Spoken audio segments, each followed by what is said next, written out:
Buenas, ¿cómo están? ¿Cómo andan? ¿Qué tal les trata el sábado?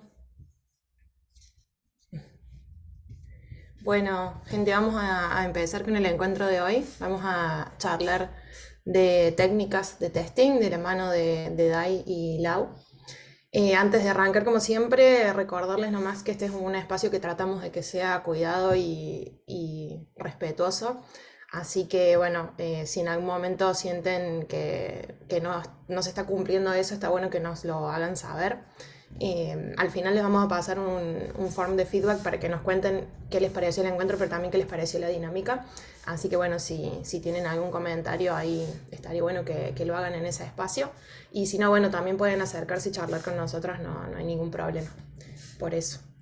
Así que bueno, arranquemos nomás, le damos la palabra a las chicas para que nos cuenten un poquito sobre técnicas de testing.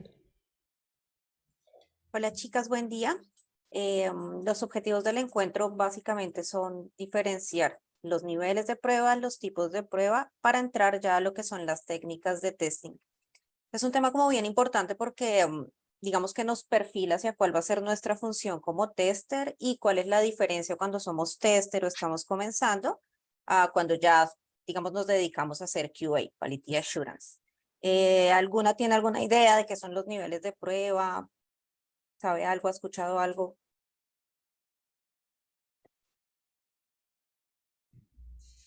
Pueden contestar por chat, pueden abrir micrófono si quieren.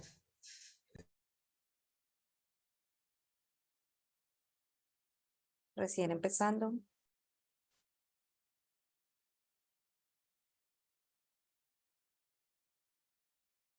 Bien, genial. Vamos de básicos. ¿Pasa la SIL? Sí. Bien, básicamente las pruebas que hacemos se clasifican en tres, digamos, tipos, en tres criterios. Los niveles de testing según el alcance. El alcance lo vamos a ver como el conjunto de funcionalidades del software que vamos a probar, es decir, como los límites, hasta dónde podemos llegar a probar en determinado nivel. Luego está el propósito, que serían los tipos de prueba que vamos a probar o para qué vamos a probar. Y finalmente, según las técnicas o la metodología que usemos, son las técnicas de testing, que es, digamos, lo que vamos a explicar bien al final, lo importante de esta MIT. ¿Pasa la SIL?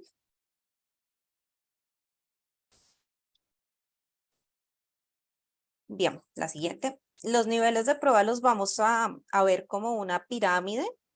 En la parte de abajo de la pirámide vamos a tener la mayor cantidad de pruebas, pero las más específicas, es decir, están enfocadas como en conceptos más pequeños, y a medida que la pirámide aumenta hacia arriba, hacia la punta, va a haber menos cantidad de pruebas, pero son más abarcativas. Vamos a tener más temas dentro de cada prueba.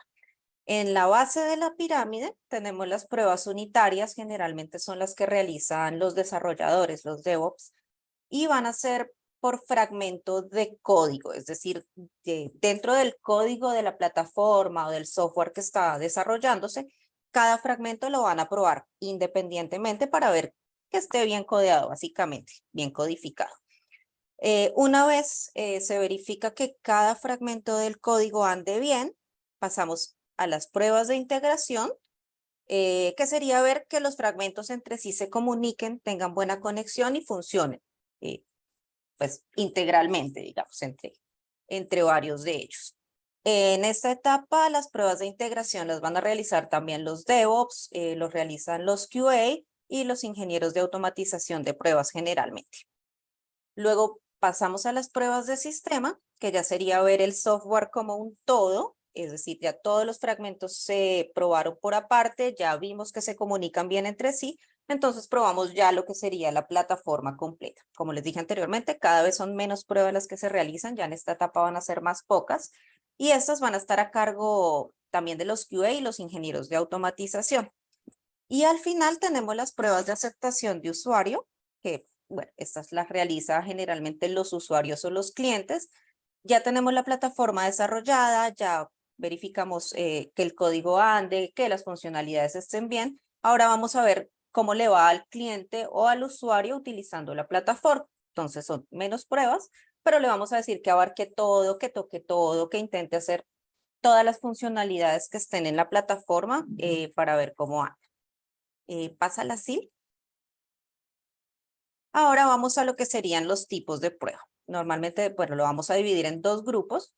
De acuerdo a lo que hace el sistema son las pruebas funcionales y cómo hace lo que hace serían las pruebas no funcionales. Dentro de las pruebas funcionales se puede aplicar perdón, cualquiera de los niveles que vimos anteriormente. Sí podemos compartir la presentación luego, ¿cierto, Nati? Están preguntando. Sí. Eso. Ok, vamos a subir a Notion todo, no se preocupen. Bueno, aplica para técnicas de caja negra y caja blanca, ya las vamos a ver más adelante. Seguimos hablando de las pruebas funcionales.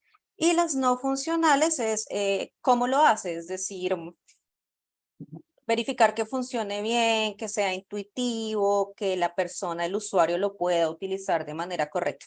En un ejemplo, digamos, para integrar las dos pruebas, si tenemos una aplicación de comercio electrónico, digamos, de ventas, las pruebas funcionales serían que el cliente pueda comprar, que el producto vaya al carrito de compra, que el botón de pago funcione, las opciones de pago funcionen, si hay formularios que se puedan completar. Y las pruebas no funcionales sería que sea, como les dije, intuitivo, que el cliente sepa dónde ir, que los colores sean representativos de la aplicación.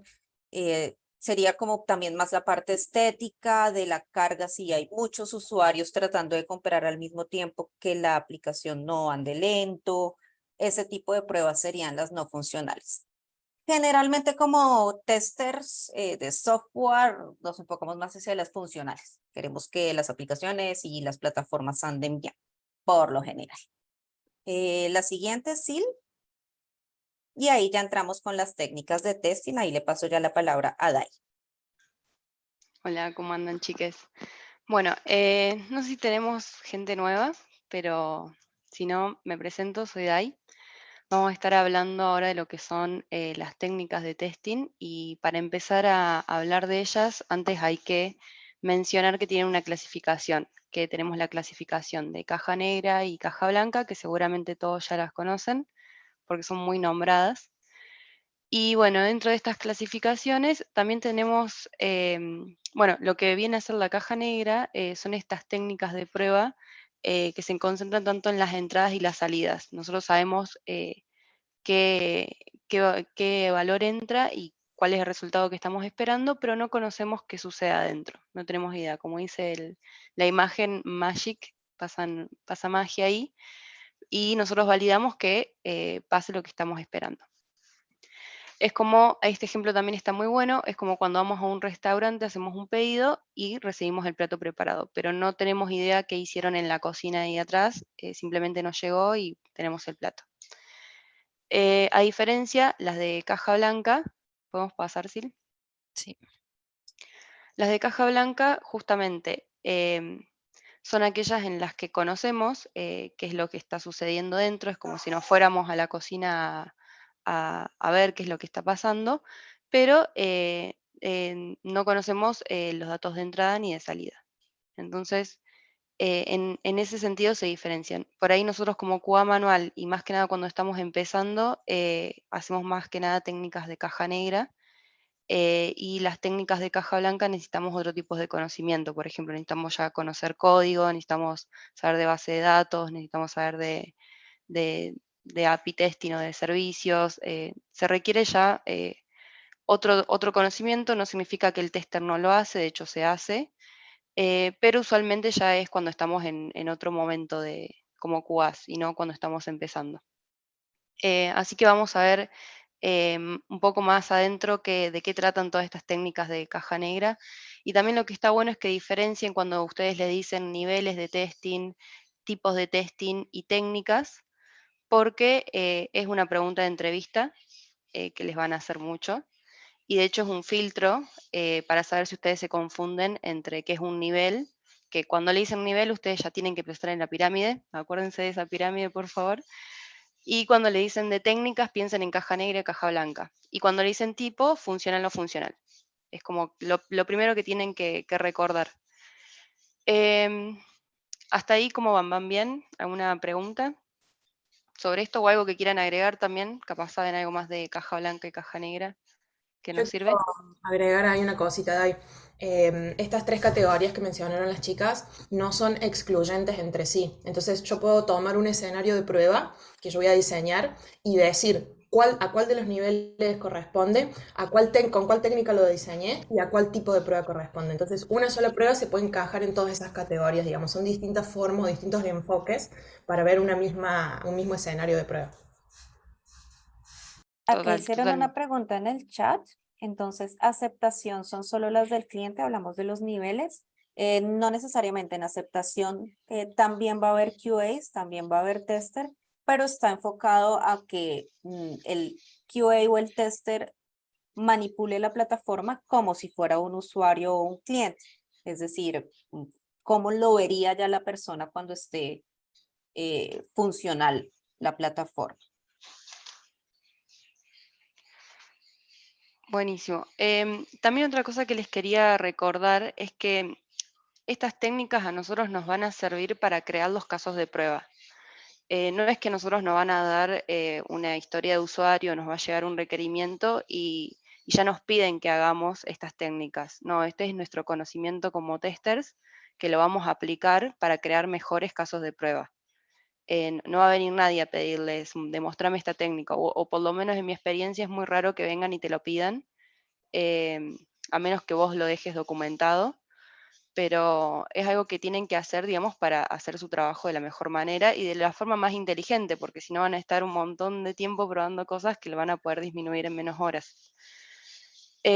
Así que bueno, vamos con lo que es una de las técnicas, que es definición jerárquica. Es súper útil. Que bueno, que esta técnica es funcional, es de caja negra, como para ir poniendo las definiciones que ya vimos. Y bueno, y esta técnica también, también se llama la técnica del árbol, que es el nombre más usado, que se lo van a encontrar cuando le dicen técnica del árbol. Bueno, piensen en definición jerárquica. ¿Por qué se llama así? Porque cuando se termina de diagramar, se ve como las ramas de un árbol. O si lo damos vuelta, perdón, serían las ramas estando por arriba, pero lo van a ver que va a estar dado vuelta. Vamos a ver un ejemplo, que parecen sino como raíces.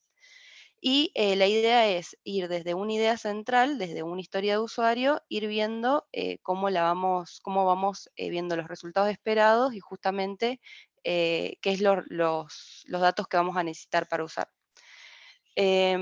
Bueno, a ver, acá tenemos, a ver qué pusimos acá. Bueno, vamos a ver el ejemplo, así lo entendemos mejor y ven esto que es el árbol. Si podemos ¿Lo ir, paso? sí, a la Dale. próxima. Y si haces clic, te va a ir pasando. De a poquito vamos. Bueno, vamos con este ejemplo. Supongamos que nosotros tenemos una aplicación donde hay una nueva funcionalidad y esta funcionalidad tiene dentro de ella una división. Entonces, en esta división va a ser dentro de la historia de usuario, y entonces este va a ser el equivalente a nuestro nodo raíz. Ay, te fuiste muy rápido. Ay, perdón. Ahí va. Desde acá empezamos, división de A y B. Bueno, lo primero que deberíamos pensar es cuáles son los caminos que vamos a necesitar para una división. ¿Qué podemos llegar a hacer con una división? Bueno, sabemos que, por ejemplo, no podemos dividir por letras. Las letras no van a ser. Entonces ahí sí, si podés, vamos a empezar con lo que son los nodos intermedios. Tenemos A y B son números y después tenemos algunos de los valores no es numérico. Esto es lo primero por dónde podemos empezar a ver estos caminos y también por qué los separamos así. Vemos que tenemos los caminos felices, que sería A y B son números, y después tenemos un camino que es inválido, el camino infeliz, que sería que un valor no sea numérico. Acá ya tenemos los nodos intermedios. Empezamos con el nodo raíz y nodos intermedios. Y después podemos tener otras ramas, otras subdivisiones, donde, por ejemplo, en A y B que sean números, también ahí en la división tenemos Esto lo vamos a saber con los requerimientos de esta historia. En los requerimientos sabemos que A y B no puede ser 0. Entonces ahí ya podemos abrir otra ramificación. Sí, puedes hacer clic. Que tenemos otro camino, que B sea distinto a 0 y que B sea igual a 0. Esos dos casos, esos dos tipos de datos los vamos a tener que probar también. Y así podríamos seguir haciendo subdivisiones dependiendo de lo que tengamos que probar. Este es un ejemplo muy acotado, pero tengamos en cuenta que si es una funcionalidad muy grande, se nos puede ir un árbol gigante. ¿Podemos seguir, sí? Sí. Y después al final tenemos lo que podrían llamarse como hojas, que tenemos lo que son los resultados que nosotros vamos a esperar. Entonces tenemos que en B, cuando B es distinto a 0, tenemos el resultado de A y B, sería el camino feliz. Si nosotros vamos por división de A y B son números, B es distinto a 0, vamos a tener un resultado. Pero si nosotros vamos por el camino de A y B son números, pero B es 0, ahí deberíamos tener un resultado que es un error manejable por nosotros. Es decir, este mensaje como operación no permitida, o el mensaje que fuera que estamos esperando, pero nos tiene que aparecer eso. Y después tenemos el camino de que alguno de los valores no es numérico, y en este caso también tendríamos otro error, que sería no es posible realizar la operación. Entonces nosotros acá ya tenemos la raíz, es decir, la historia por la cual empezamos, cuáles son los datos de entrada que tenemos que colocar, los caminos válidos e inválidos, y tenemos los resultados esperados. Y con esto vamos y escribimos nuestro caso de prueba. Para eso nos va a servir lo que es la técnica del árbol o la definición jerárquica. ¿Alguna duda por acá? ¿Alguien ya la usó? ¿La conocían también?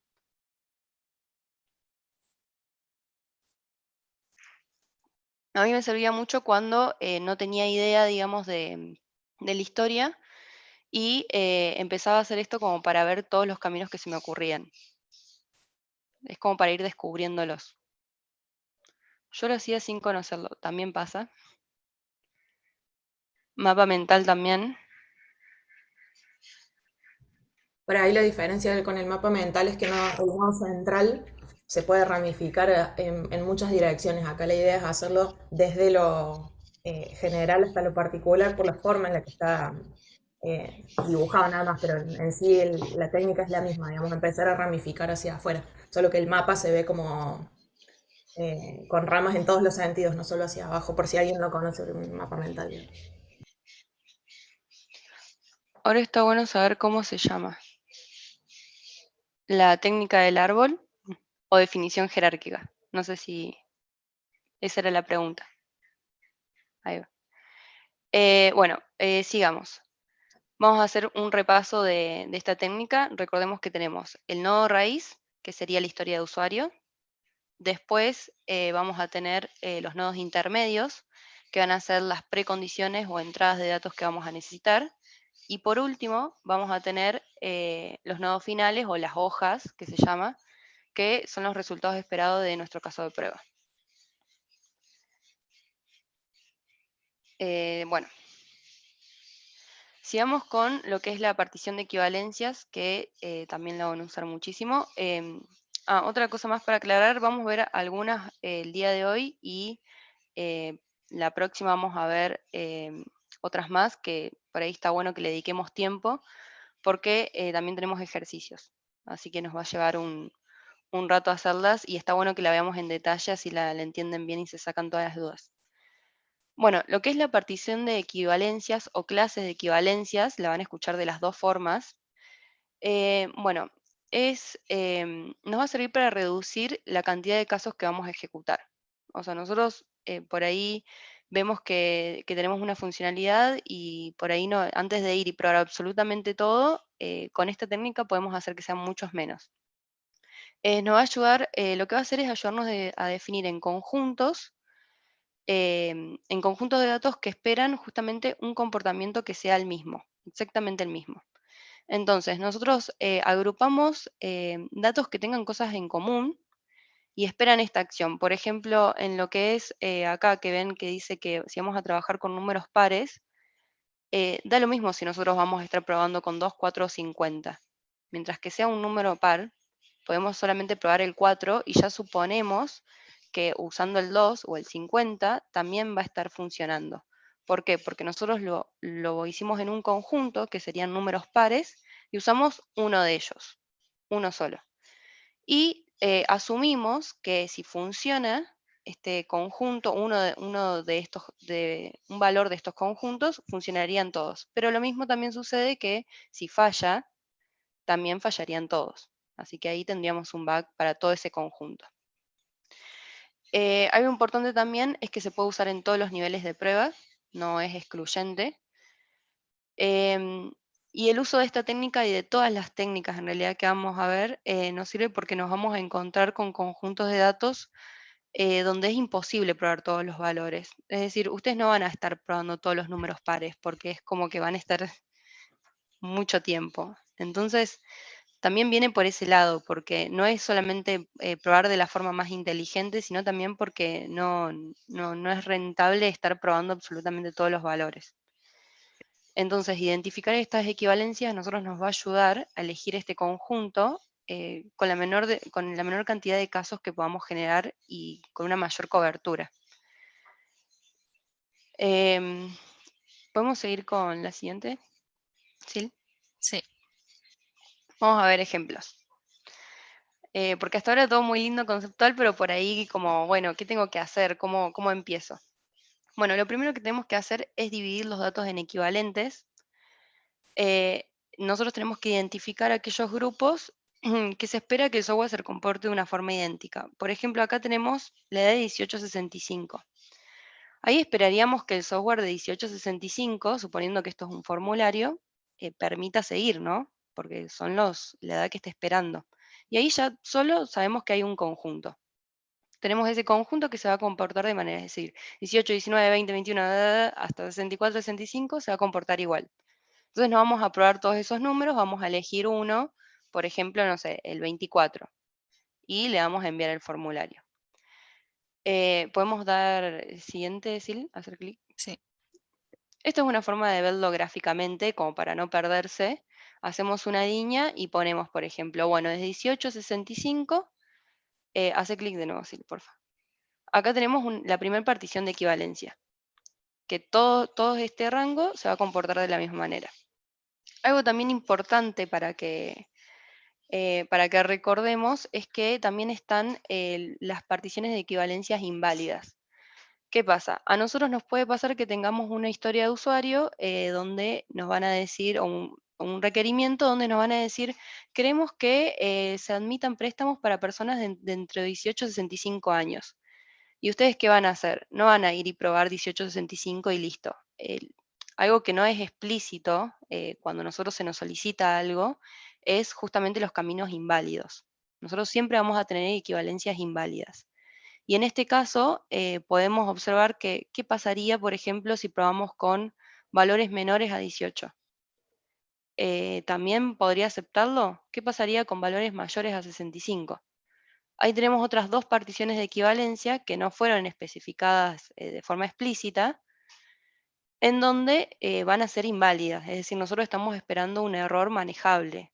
Por ejemplo, que nos diga un mensaje donde no cumple con la edad solicitada para el préstamo, suponiendo que esto es un formulario para un préstamo. Entonces, recuerden, y también tenemos otros casos. Por ejemplo, ¿qué pasa si pongo letras? Y así podemos seguir y teniendo diferentes conjuntos donde los vamos a ir seleccionando y tenemos muchas particiones y vamos probando las válidas y las inválidas. Bueno, también podemos seguir con la siguiente, Sil. Tenemos una práctica ahora. No, antes de la práctica, otra cosa más que le quería decir. Hay que recordar también que las equivalencias solamente puede pertenecer a una sola partición de equivalencia. No podemos probar con un valor que pertenece a dos particiones distintas. Eso es importante. Y ¿podemos volver a la siguiente también? ¿A la anterior o...? A la anterior, perdón. Volver a la Ok. siguiente. Bueno, no, algo también que quería mencionar de los valores inválidos, que pasa mucho. Supongamos que en este formulario, además de edad, tenemos otro ingreso de datos que sea, no sé, supongamos que solamente a mujeres le van a dar este préstamo. Entonces, en este caso, em, los valores inválidos los vamos a tener que probar uno por uno. ¿Por qué? Es decir, no podemos poner valores inválidos en todos los inputs, porque nos puede pasar que tengamos, que no podamos ver que hay otros bugs, porque como estamos probando todos valores inválidos y nos da un error, no sabemos de cuál es el input incorrecto. Entonces tenemos que probar en la edad un valor inválido y en el resto del formulario poner todos valores válidos. Entonces, si ahí nos da un error, sabemos que ese error proviene del input edad. Pero si nosotros ponemos un error inválido, por ejemplo, no sé, en qué es hombre, recordemos que dije que solamente se le iban a dar a mujeres al préstamo, y también ponemos una edad incorrecta, es decir, que sabemos que no va a ingresar 17 años, no sabemos si lo incorrecto fue porque pusimos hombre o porque fue que pusimos 17 años. Y nos va a dar un error. Y quizás podamos confundir que estamos con el error de la edad cuando en realidad fue otro. Así que los valores inválidos se prueban de a uno, ahí ya no podemos disminuir mucho los casos, pero es algo importante a considerar.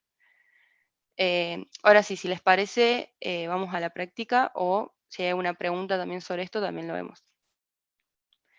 Es que no está explícito, está uno de nuestros mayores valores agregados. Acá les trajimos una práctica que es un ejercicio de un examen ICTQB. No sé si lo conoce el ICTQB, pero es una certificación. Está bueno el contenido del ICTQB porque te da todos estos conceptos. De hecho, estos conceptos son sacados de ahí. Pero por ahí hacer la certificación no es totalmente necesaria. Y aparte todo el contenido está disponible online. De esto yo lo saqué de la página oficial. Ustedes pueden descargarse estos ejercicios y hacerlos cuando quieran. Bueno, buenísimo que lo conozcan. Si les parece, le dedicamos un tiempito, lo leemos juntas y vemos. Si tienen alguna duda de cómo empezar, también lo vemos. Acá dice, se debe calcular la bonificación de un empleado. No puede ser negativa, eso es muy importante, ya ahí nos da un indicio de por dónde puede empezar, pero se puede reducir a 0. La bonificación se basa en la duración del empleo. Y ahí ya tenemos distintos puntos que, recuerden, si hacen la línea, los van a poder ir ubicando. Menos de o igual a 2 años, más de 2 años, pero menos de 5 años, 5 a 10 años inclusive, o más de 10 años. Y después pregunta, ¿cuál es el número mínimo de casos de prueba necesario para cubrir todas las particiones de equivalencias válidas? Eso también es importante porque inválidas puede haber muchas más, para calcular la bonificación. Y nos da opciones, A, B, C o D. Y dice que seleccionemos solo una. Bueno, si tienen lápiz o papel o en la misma compu, yo les diría que hagan una línea y se fijen cómo ir ubicando estos valores que vemos acá. No se preocupen si no sale, la idea es ir practicándolo y viendo cómo lo resolvemos. Y después lo resolvemos juntas. ¿Les parece que dediquemos unos minutos? Estamos y 38.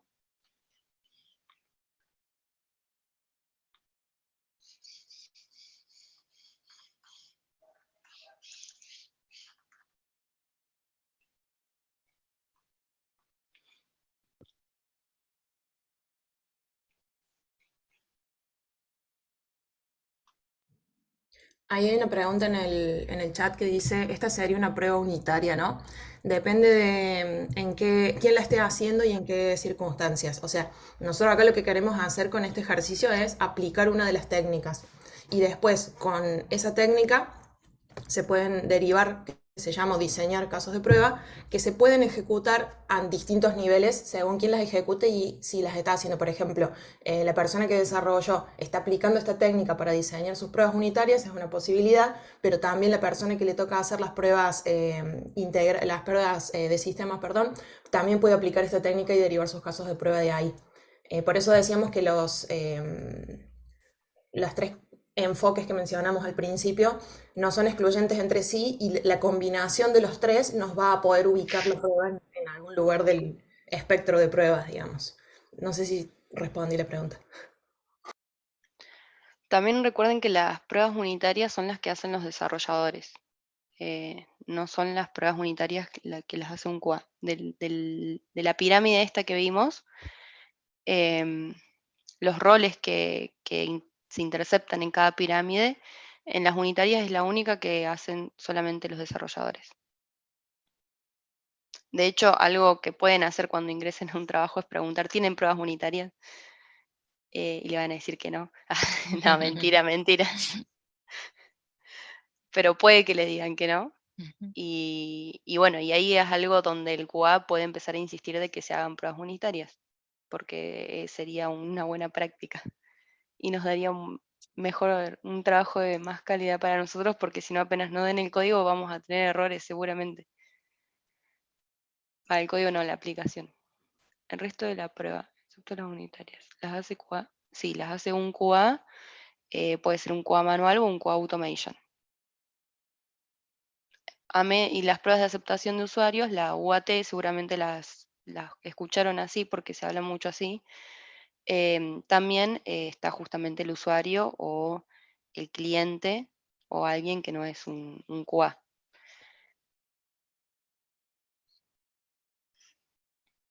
Ya les vamos a mostrar un gráfico al final donde está esto resumido y lo pueden usar de machete, como decimos acá. Sé que, sé que le dicen chuleta también en otros lados del machete. Pero bueno, no sé si alguien también le dice así.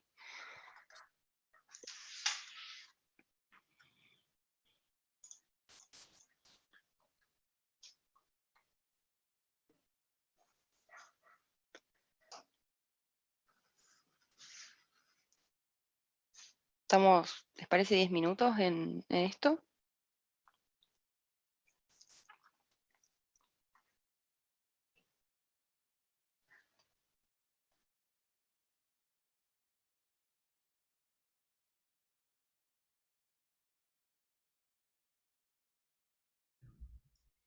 Si lo pudieron resolver, vayan mandando por el chat cuál respuesta creen que es la correcta.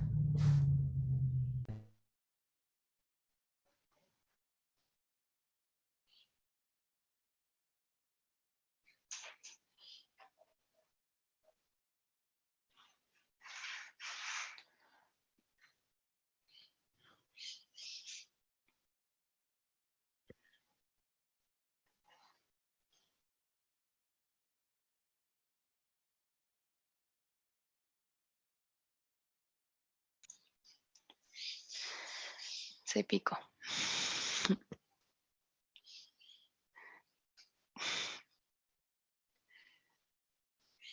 Bueno, veamos un poco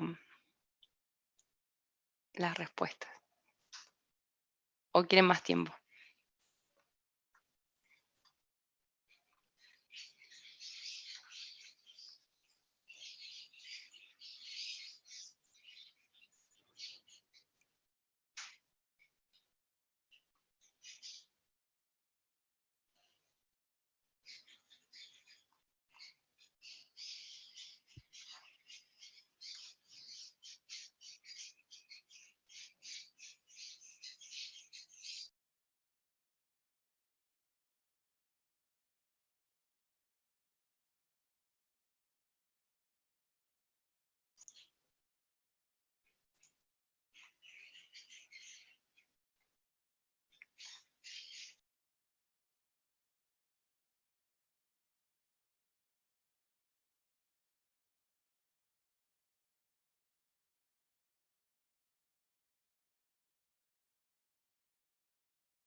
Vamos a verlo, Sil.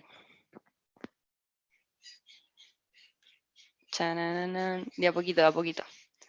Bueno. Ay, paren que me abra, la consigna.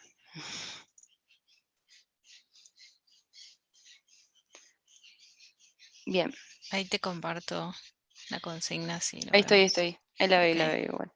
bueno, Si querés ir a ahí. Bueno, la niñita, clave, que nos va a ayudar. Bueno, lo primero que decía es que no puede ser negativa, pero se puede reducir a 0. Entonces, arrancamos desde 0. Ahí fue el primer indicio. Y después dice, la bonificación se basa en la duración del empleo. Es decir, menos de o igual a 2 años, es decir, de 0 a 2 años. Más de 2 años, pero menos de 5 años. Ahí tenemos de 2 a 5 años. Y 5 a 10 años inclusive. Y después el último, o más de 10 años.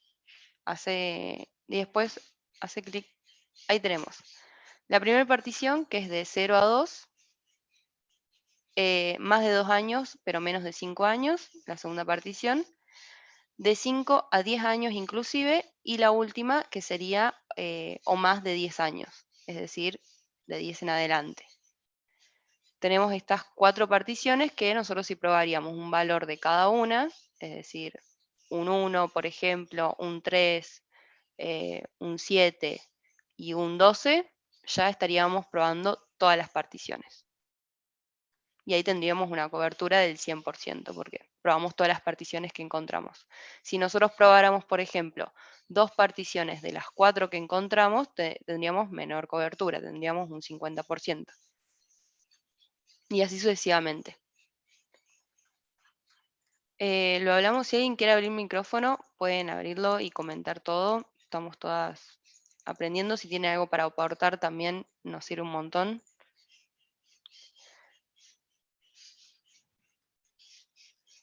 Estoy entre 4 y 5. 4 y 5, ¿por qué estaban entre 4 y 5? La duda era con el de 10 en adelante. Hola, en realidad me generaba duda el tema del 0. O sea, el 0 yo también lo probaría además del 1. No sé, esa era mi duda, por eso estaba diciendo, bueno, 4 sí, pero el 0 también sería parte fundamental o no, o ya sería una prueba extra, digamos. El 0 también lo podrías probar, pero ya sería, ahí estarías usando otra técnica, que es la técnica de valores límites o condiciones borde, que también la vamos a ver ahora. Con respecto a la técnica de partición de equivalencia, con que pruebes un valor entre 0 y 2, ya le estarías cubriendo a la partición en sí. Pero sí, probar el 0 también es una buena práctica, pero también está bueno que nosotros entendamos que estamos usando otra técnica. Porque si no estamos probando por ahí números y valores porque no suena, que puede ser, y es distinto cuando vos sabés que lo tenés que probar porque es un valor límite. Y decís, no, sí, el 0 se prueba. Por ejemplo, el 2 se prueba porque es otro valor límite. El 5 también. Pero estás aplicando otra técnica. Para responderte si sería correcto probarlo aplicando otra técnica. Que es lo más común, de hecho, cuando uno hace las clases de equivalencia surge medio como por defecto también los bordes y uno ya hace las dos cosas juntas. Pero está Sí. bueno que veamos el ejercicio de la certificación, porque hay que estar como muy atento a leer esas consignas si uno se quiere certificar, porque lo que ustedes están planteando está bien. Por ahí hablaban también de la partición negativa. Cuando uno está haciendo las pruebas en la vida real, todo eso es re válido y re mil útil, solo que la consigna puntual de la certificación pedía las particiones válidas, nada más.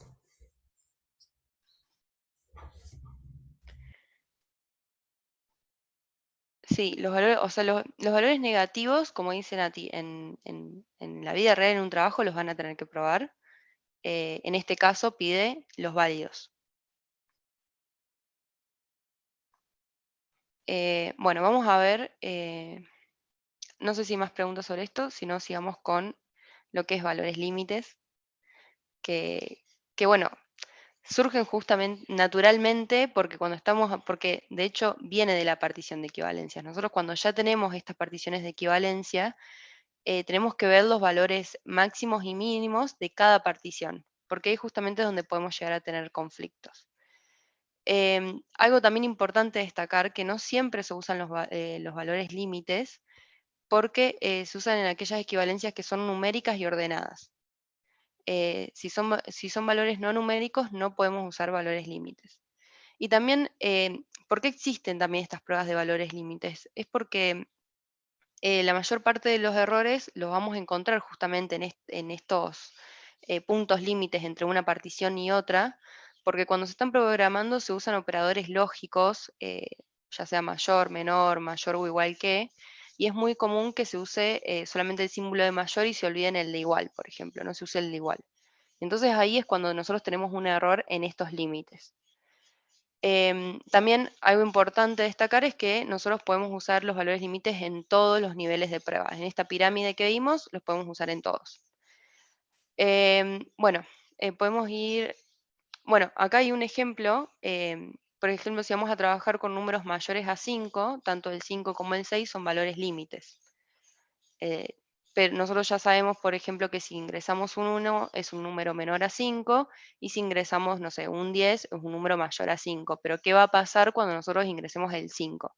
¿Qué va a pasar cuando pongamos el 6? Esas son las preguntas que nos tenemos que ir haciendo cuando ya tenemos estas particiones.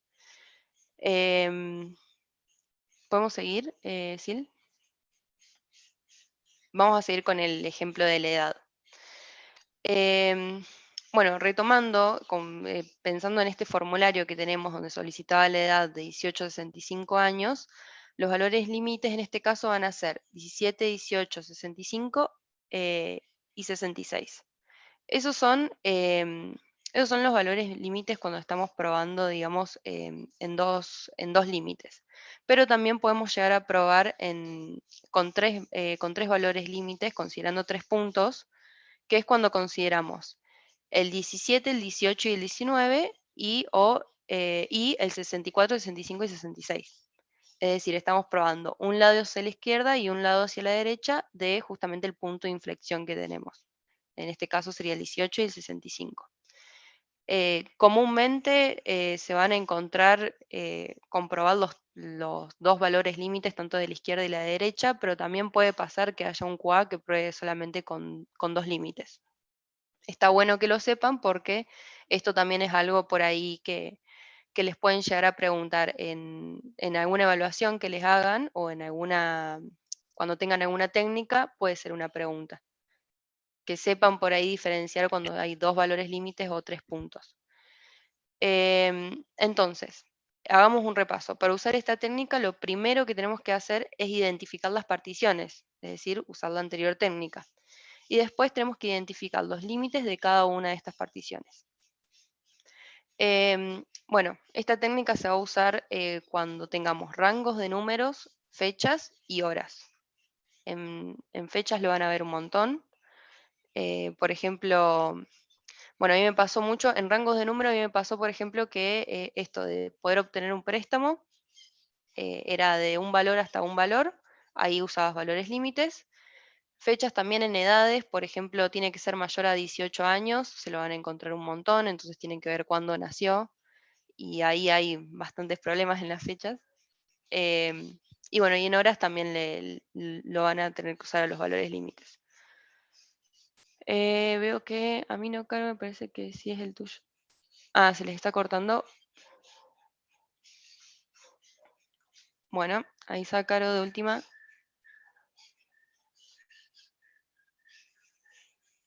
¿Les parece que hagamos un ejercicio de valores límites? Tenemos otra práctica.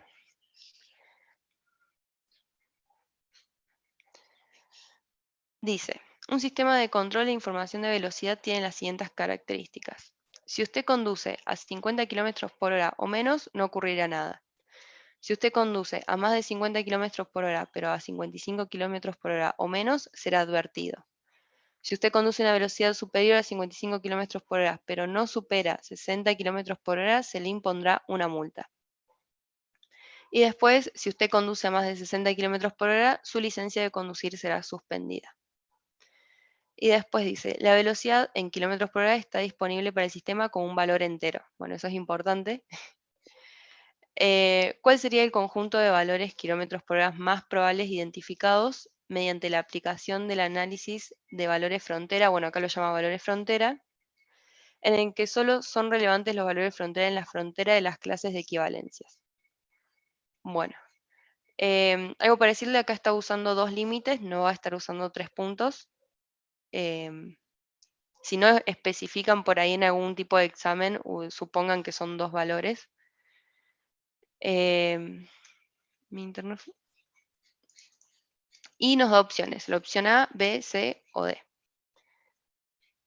Acá lo mismo, tener que hacer la partición de equivalencia, es decir, la línea, ir colocando, digamos, todos estos valores que pasa de 50 kilómetros por hora, si entre 50 y 55, y en cada partición, una vez que la tengan, ir viendo cuál va a ser el valor justamente límite, hacia la derecha.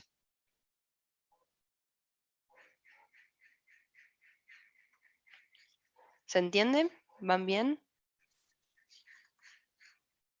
¿Me escuchan ahora? ¿Quién no me escuchaba? Creo que era Caro.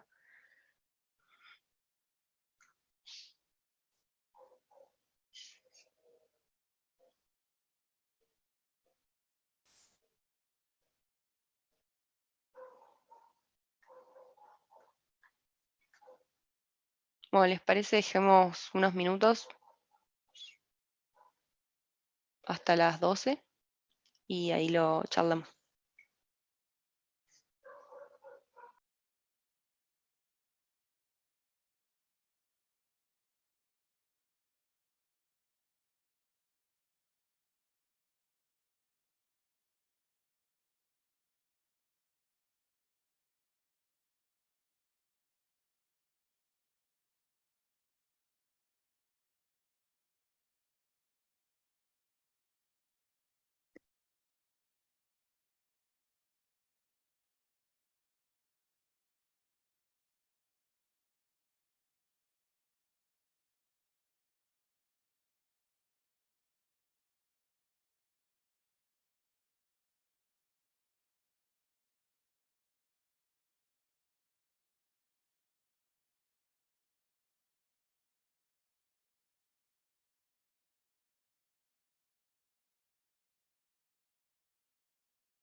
A mí me pasó mucho que las técnicas me ayudaron como a ordenar todo, porque me daba cuenta que las estaba haciendo sin conocerlas y cuando lo vi en la certificación, ahí dije, ah, es esto.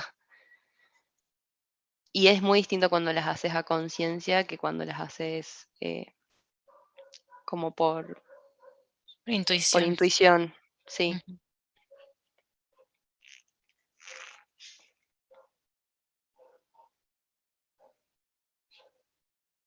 Y además te ayuda muchísimo cuando tenés que hablar con un dev de por qué estás haciendo esa prueba, que muchas veces nos pasa que tenemos que dar explicaciones. Entonces nos sirven en varios aspectos, no solamente en el crear casos de prueba.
Vamos a ver.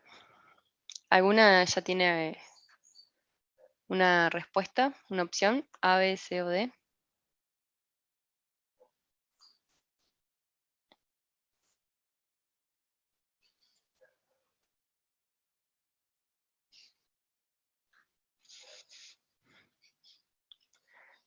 C, D. Puede ser D.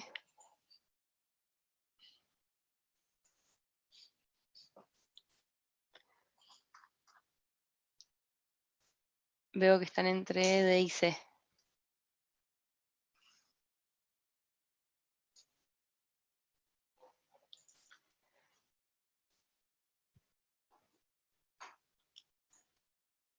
Yo creo que es la C.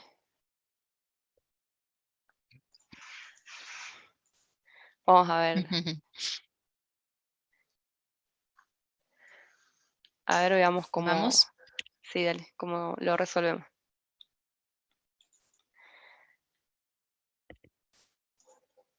Bien. Bueno, teníamos el valor 50 kilómetros por hora. 50 o menos no pasaba nada. Y después, a más de 50, pero a 55 o menos, pasaba que será advertido. Y entre 55 y 60 se impondrá una multa. No, ahí era la multa. No, si usted conduce a una velocidad superior a 55, pero no supera a 60, se le impondrá una multa. Y después tenemos, si usted conduce a más de 60, su licencia de conducir será suspendida. Vamos ahí de 50, ahí tenemos el valor límite 51, sería el que le sigue. Ahí tenemos la advertencia. 56 tendríamos la multa. Y de 61 suspendida. La respuesta era la D. Como ahí vemos, tenemos 50, 51, 55, 56, 60 y 61. Esos son los valores límites que hablábamos en el ejercicio de recién, que los deberíamos probar. Tenemos estas particiones, que sería de 51 a 55, de 56 a 60 y de 61 en adelante. Y en cada una de esas particiones tenemos estos valores límites. También podríamos probar, por ejemplo, no sé, en vez de 55, probar un 54, para probar también valor límite hacia la izquierda. Pero en este ejercicio no lo especificaba. En el trabajo, obviamente, tienen que definirlo ustedes, si tiene sentido o no también, porque muchas veces decimos, bueno, voy a aplicar esta técnica porque la técnica es así, me dice que es así, pero realmente tiene sentido, los requerimientos lo piden, es necesario estar haciendo esta prueba. Nosotros también tenemos que tener como mucho sentido común por ese lado de tener siempre el negocio pensándolo y no solamente lo técnico. Eso es algo lindo de ser QA, que tenemos un conocimiento del negocio y también tenemos un conocimiento técnico de cómo hacer estas pruebas, de cómo probar el sistema. Así que nada, ténganlo en mente siempre qué es lo que están pidiendo. Bueno, y con esto más o menos practicamos un poquito lo que es valores límites. Hay ejercicios mucho más difíciles y más amplios, pero esto es para que se den una idea. Sé que muchos ya están haciendo cursos de QA y hay otros que por ahí están arrancando, entonces me parece que esto nos va a servir a todos. ¿Alguna duda con valores límites que quieran sacarse ahora? Si no, también nos pueden escribir cuando quieran. De momento vimos estas tres técnicas, pero tenemos más. Tenemos la tabla de decisión, que la van a usar un montón. Pero lo vamos a dejar para la próxima porque nos va a llevar un tiempo y a ver si lo podemos unir con casos de prueba. Así hacemos un 2x1. Pero nos van a quedar para seguir viéndolas. Vamos a charlar un poquito de las técnicas de caja blanca. ¿Se acuerdan qué era la caja blanca? Vamos a ver este repaso. ¿Era para cuando conocía el código o cuando no lo conocía? Cuando conocías el código, pero no los valores de entrada o de salida. Bien, pasó la entrevista. Bien, bien. Em, Totalmente. Bueno, vamos a nombrar 2, pero también hay muchas más. Por ahí no las queremos traer tanto porque no es algo que ustedes van a estar haciendo uso al inicio, sino cuando ya quizás estén metiéndose en automatizaciones, ahí van a tener más contacto con estas pruebas. No sé, Lau, si las querés mencionar vos o... No, la verdad, mejor que dale tú que estás on fire. No pasa nada. No pasa. Igualmente es para que conozcan que existen, ¿eh? No es para que no vamos a hacer práctica ni nada, porque como les dije, cuando estén más en automatizaciones se van a meter un poco y por ahí no sé qué tanto, o sea, va a depender mucho del trabajo. Pero sí sepan que van a existir, que también si a ustedes les piden, che, ¿puedes probar este código? Y vos decís, vos ya sabés que no, esto es una prueba de caja blanca, yo todavía no conozco estas pruebas o sé que hay esta y esta, pero nada más. Tenemos la prueba y cobertura de sentencia y prueba y cobertura de decisión. Son 2. em, que bueno, son pruebas que verifican justamente cada línea de código, va a medir en un porcentaje cuántas líneas de código fueron probadas frente al total de las líneas que van a tener presentes. Em, Esta pregunta también pasa mucho entre los devs, van a ver que en sus pruebas unitarias, cuando ejecutan todas las pruebas, cuánta cobertura, bueno, lo hacen con diferentes tipos de herramientas y ellos te dicen, no, sí, tenemos una cobertura del 95%. Hoy a los desarrolladores se les pide a veces que tengan una cobertura de X porcentaje. Usualmente son valores como, no sé, 80, 90, nunca escuché una cobertura de 30, por ejemplo. Es raro, por ahí si le dicen, no, sí, nosotros tenemos una cobertura del 40%, huyan, huyan de ahí. Pero también está bueno que ustedes sepan que esto existe y poder hacer esta pregunta cuando ya están en un trabajo y preguntarle al dev, che, ¿y cuánta cobertura están teniendo ustedes en las pruebas unitarias, por ejemplo? Ah, cobertura de tanto. ¿O cuánta cobertura están teniendo del código? Y bueno, ya tienen una idea de algo. Y pueden demostrar de esa forma que ustedes saben que existe eso. Y después tenemos las pruebas y cobertura de decisión, que son similares a las anteriores, pero están enfocadas justamente en validar todas las posibles combinaciones ante una decisión específica. Acá hay un ejemplo que es muy simple como para entenderlo. Preguntar si un número es mayor que otro y bueno, vamos a tener diferentes posibilidades. 1 es menor a 2 si cumple con la condición, es decir, da verdadero. 2 es menor a 1, no se cumple con la condición, es decir, es falso. Y bueno, 1 es menor a 1, no se cumple la condición, es decir, da falso. Yo la verdad que la prueba de cobertura y decisión no tuve conocimiento de si la aplicaron alguna vez o no, donde estuve trabajando, pero es interesante saber que existe. Y hay otras más que bueno, pueden buscar y van a encontrar que hay muchas también de caja blanca. API testing, ahí va. Que sean blanco o gris va a depender del... Bien. De una, excelente. ¿Les parece que hagamos un repaso de todo esto que es como un mundito? Mm, ¿Seguimos, Sil? a ver, sí, espera.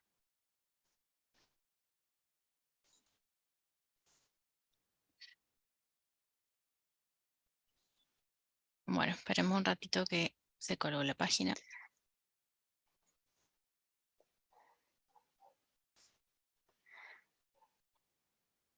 Siempre se deben hacer las pruebas de caja blanca, entonces depende. La verdad que depende.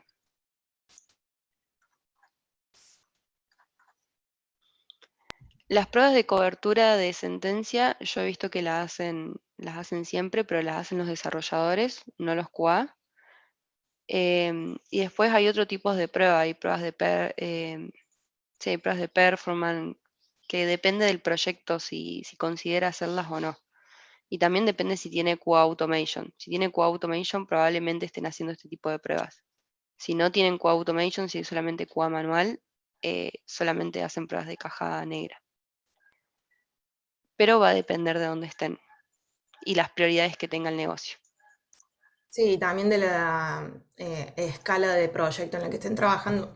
Nada de lo que estamos diciendo acá está escrito en piedra, que tiene que ser de una manera, y hay combinaciones que son más propensas a encontrar defectos y otras que son menos propensas. Lo que nosotros tratamos es de mostrarle todas las herramientas para que cuando ustedes estén en una situación sepan elegir esas herramientas para tener más chances de encontrar defectos, pero no hay una forma correcta de hacer las cosas. Hay empresas muy grandes, la empresa donde yo trabajo ahora, por ejemplo, nosotros tenemos procedimientos automatizados por las herramientas que usamos directamente que nos validan la cobertura de sentencia y la cobertura de decisión. O sea, yo soy desarrolladora. Cuando yo subo el código al repositorio en GitHub, automáticamente y sin que yo haga nada, corre un proceso que hace esa evaluación de cobertura a ver si mis pruebas son suficientes o no, si superan este porcentaje que decía Dai, que suele ser arriba del 80% siempre.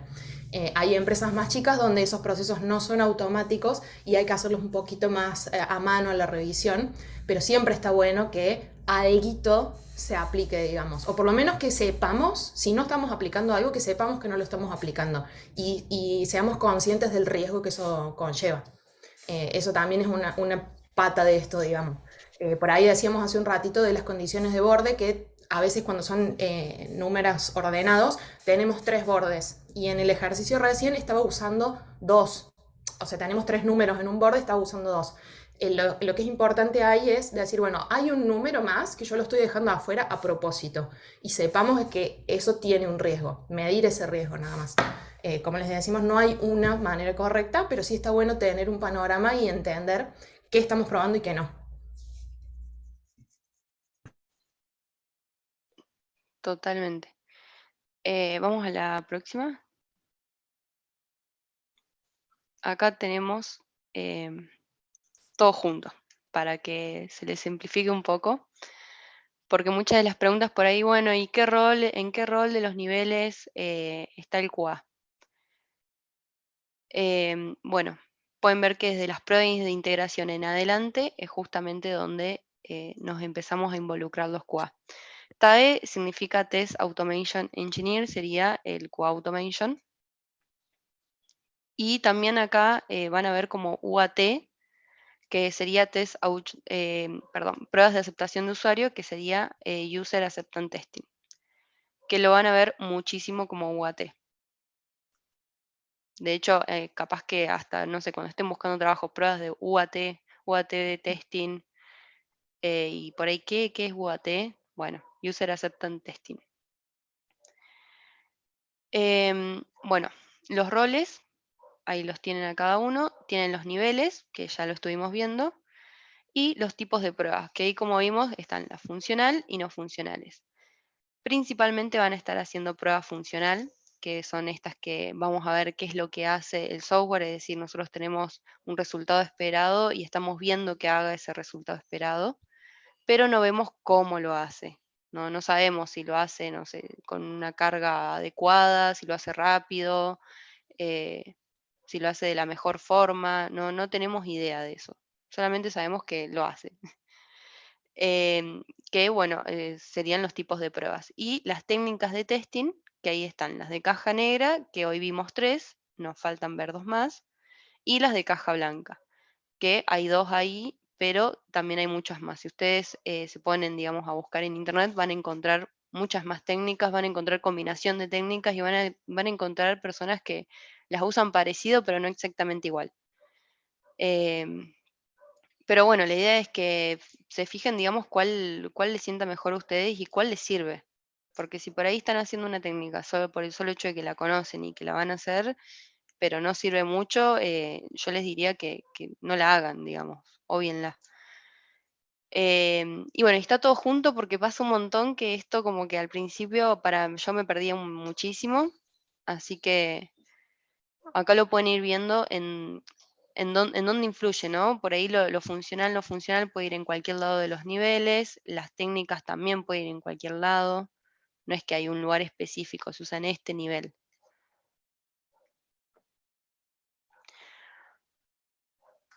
A ver, no sé si hay alguna pregunta. Hay que tener bien definidas las coberturas que se hacen.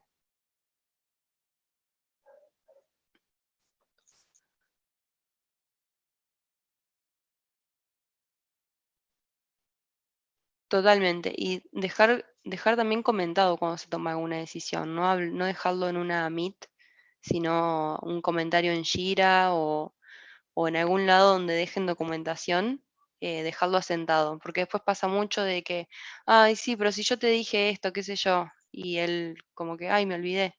Pero si los dejas en un comentario, lo pueden leer todos, en todo momento.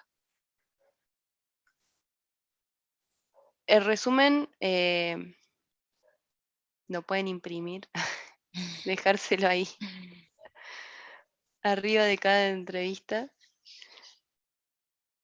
Em, y yo no he visto mucho que lo hayan unido todo junto, que esté todo en un lugar, que usualmente te muestran los niveles por un lado, los tipos por otro lado y las técnicas por otro lado.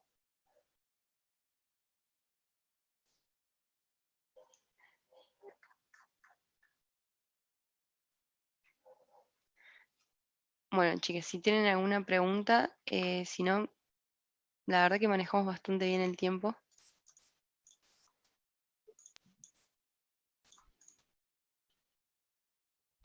Le vamos a pasar el form para que nos den feedback. Ahí ya está en el chat el form. Hay una pregunta re linda. Dice, ¿cuál es la diferencia entre QA manual y tester? ¿Quién le hace? Entre QA manual y tester. Y ya podríamos decir que casi ninguna. No, pero sí la hay. El tester por ahí es quien va a estar ejecutando las pruebas y el QA manual es quien arma los casos de prueba, quien hace el plan de pruebas. Tiene como una visión mucho más amplia de todo lo que va a ser los ciclos de pruebas y también tiene un trabajo mucho más de gestión, ¿no? No es por ahí quien está haciendo las pruebas en sí, aunque la verdad es que hoy en día se juntaron bastante esos dos roles. Vas a encontrar un QA que va a estar también haciendo las pruebas, no solamente escribiendo los casos de prueba, pero sino que tiene como una visión más de planificación. También es quien ve los riesgos, hace análisis de riesgo. em, También es quien pone más la cara.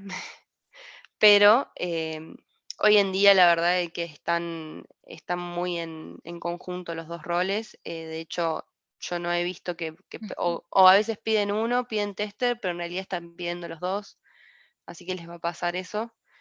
Pero sí está bueno que entiendan por ahí de que, bueno, por un lado está la ejecución de las pruebas y por otro lado está todo esto de planificar, de ver también los resultados de las pruebas, de armar estos ciclos de pruebas, de también buscar qué tester va a hacer esa prueba.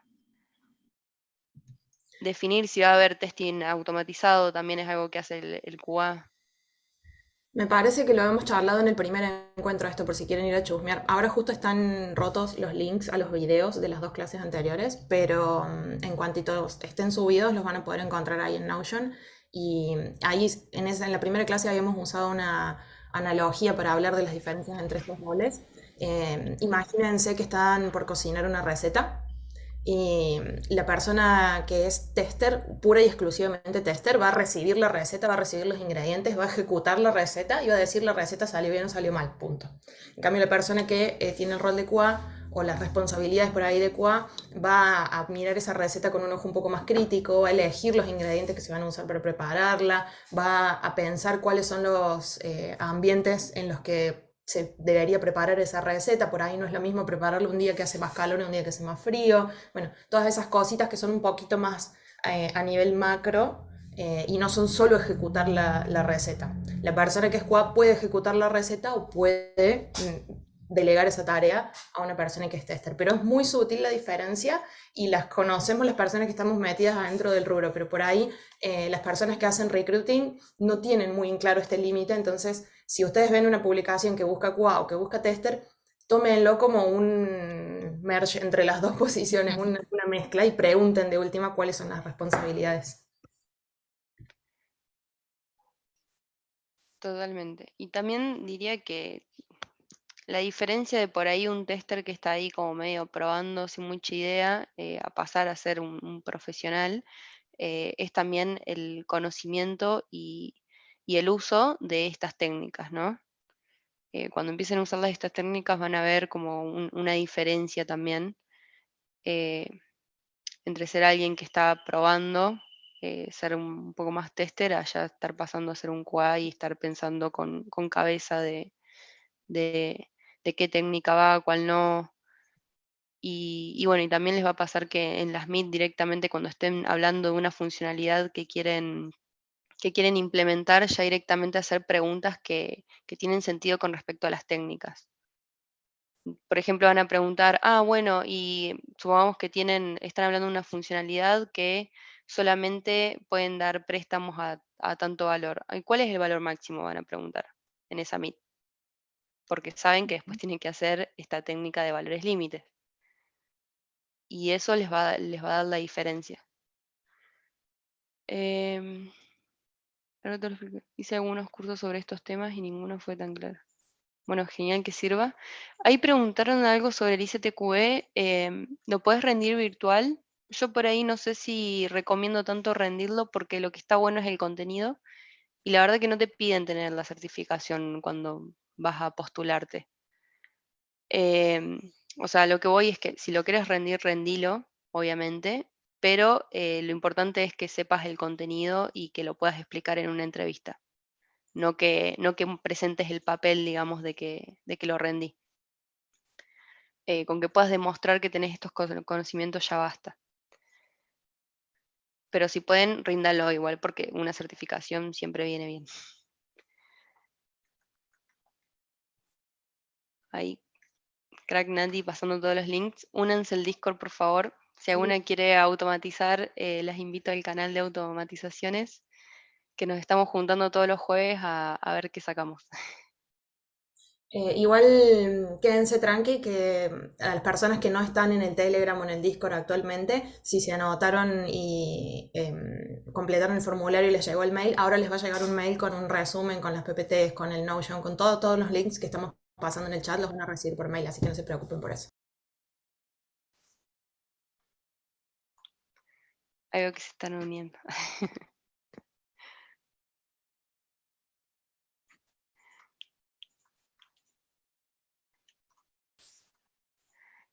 No, está dentro del Discord para automatizaciones. Fíjense que hay canales a la izquierda y tenemos consultas de empleo, inglés, eventos, cursos y automatizaciones.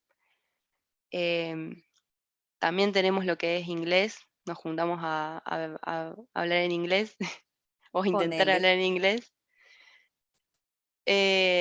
Y también en la parte de empleos le va a interesar porque ahí compartimos empleos. Lo que vamos viendo por ahí en LinkedIn, en varios lados, los compartimos y casi todos son para junior o trainee.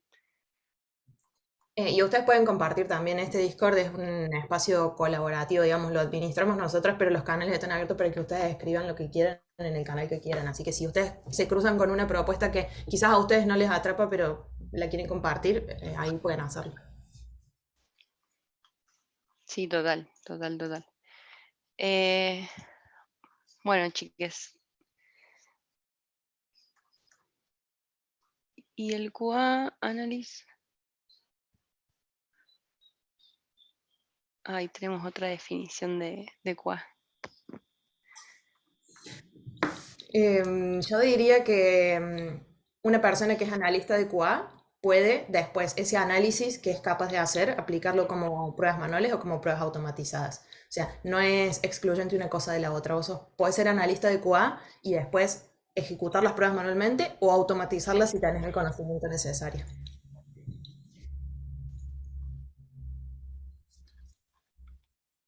No sé si alguna de las chicas opina distinto, pero eso es como yo lo Sí. veo. Sí, totalmente. ¿No existe la carrera de ingeniería de QA? Yo no la vi. Hasta ahora lo máximo que he visto, creo que en UTN estaban haciendo una capacitación de QA y la certificación de ICTQE. Sí, en la UTN hay una diplomatura. La diplomatura iba. No sé si está tan enfocada por ahí a las técnicas y demás. Me parece que es como más a nivel plan de pruebas, un nivel más arriba, como para puestos más de liderazgo, pero no estoy segura. Podamos investigar. ¿Alguien hizo en la UTN la diplomatura? Capaz que alguien acá esté. Yo el de la UTN. ¿Y qué tal?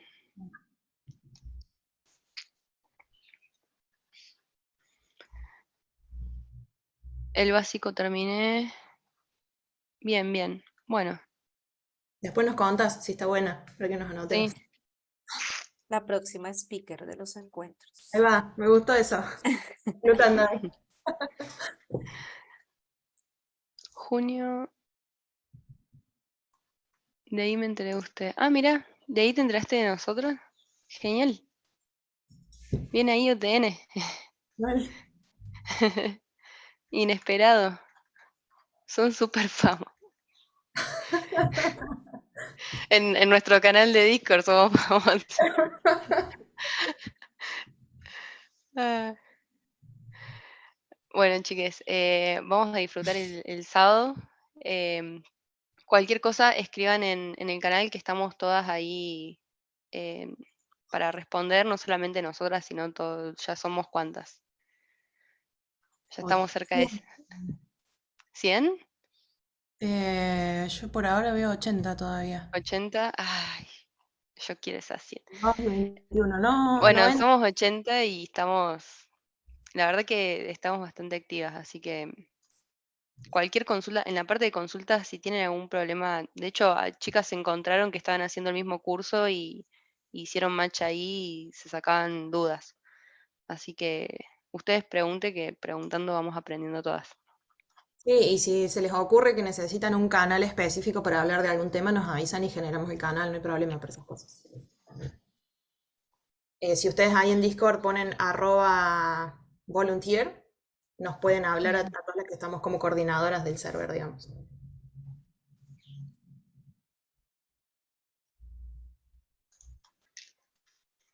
Voy a ir pausando la grabación, pero si alguna se quiere quedar a hacer alguna otra pregunta, no hay problema.